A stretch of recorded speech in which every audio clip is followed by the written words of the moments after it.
saudara yang kasih Tuhan, selamat tahun baru. Kiranya Tuhan memberkati kita di sepanjang tahun ini. Mengawali tahun ini, mari sama-sama siapkan hati kita untuk merenungkan firman Tuhan.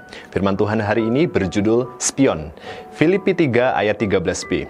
Aku melupakan apa yang telah di belakangku dan mengarahkan diri kepada apa yang di hadapanku. Kebanyakan orang memiliki kesulitan untuk melepaskan atau melupakan apa yang pernah ia alami. Sebagai contoh, seringkali kita mengingat kejadian pernah ditipu oleh orang 15 tahun yang lalu. Dan rasa sakit itu masih tergambar dengan jelas ketika kita diminta untuk menceritakannya. Atau kita ingat betul pernah dipukul orang tua di masa kecil, dan luka di hati itu masih kita bawa sampai dewasa. Atau mengingat-ingat masa kejayaan dan kesuksesan yang pernah kita alami.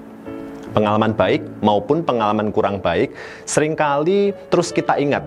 Bahkan kita berhenti di titik itu untuk mengingat atau meratapi pengalaman-pengalaman tersebut.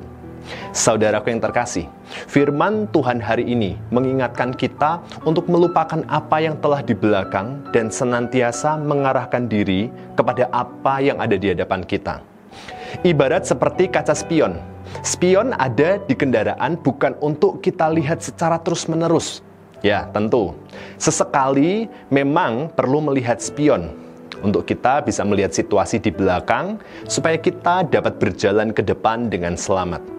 Tetapi bayangkan, jika mata kita hanya melihat spion terus, melihat ke belakang terus-menerus tanpa memperhatikan jalan yang ada di depan kita, sudah tentu kita akan mengalami kecelakaan. Mengarahkan pandangan kita ke depan untuk melihat apa yang ada di depan kita tentu akan lebih bermanfaat dibanding kita hanya melihat ke belakang terus. Lalu, apa yang harus kita lakukan dengan masa lalu kita?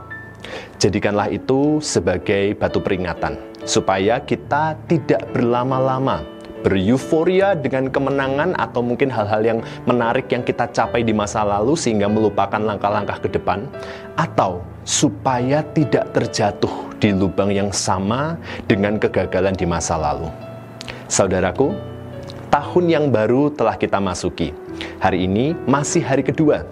Marilah kita mengambil komitmen untuk menjadikan pengalaman baik, bahkan pengalaman kurang baik itu sebagai batu peringatan untuk berjalan di sepanjang tahun 2025 ini. Biarlah kita ingat, kita lihat, kita cermati semua melalui kaca spion yang hanya kita tengok sesekali saja sebagai batu peringatan. Tetapi fokus pandangan kita hanya ada di depan. Tuhan memberkati. Amin. Jika Anda terberkati dengan renungan ini, mari sama-sama bagikan ke banyak orang sehingga mereka memperoleh berkat firman Tuhan.